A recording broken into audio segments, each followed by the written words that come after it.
আমি এখন আছি সিকিমের আগামলোকে। দেখুন দার্জিলিং হোমস্টে এটা আমাদের। আর জাস্ট ভিউটা দেখুন, সকালবেলা থেকে শুরু করে রাত পর্যন্ত প্রত্যেকটা মুহূর্তের ভিডিও অসাধারণ। প্রত্যেকটা ঘরের থেকে জানলা আছে, বড় বড় জানলা। আমাদের রুম ভিউ দারুণ ছিল। দোতলার ঘরগুলো বেশি সুন্দর, আমার মনে হয়েছে আমরা দোতলার ঘরে আছি। আর এখানের আতিথেয়তা ভীষণই ভালো। কারণ আমি একটা ছোট বেবি নিয়ে এসেছি, সে অনলি 3.5 ইয়ার্স, এবং আমার মা এসছেন, উনিও 60 বছরের।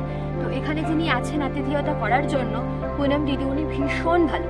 আমার বাচ্চাটার ঝাল লাগে, আমার ঠান্ডা লেগেছে, সব রকম খেয়াল রেখেছে। আমি এর আগে অনেক জায়গায় ঘুরেছি, কিন্তু এইরকম নিজের করে কেউ নেয়নি। তো এখানে আমি সবাইকে নিশ্চয়ই রেকমেন্ড করবো যে একবার অবশ্যই আসবেন। সিকিম যদি আসেন তাহলে এখানে অবশ্যই একবার আসবেন, ঘুরে যান। আর আমাদের ড্রাইভার ভাইয়াও ভীষণ ভালো ছিল, যেহেতু আমার মায়ের বয়স বেশি এবং বেবিও ছোট, তো খুব সাবধানে গাড়ি চালিয়েছেন।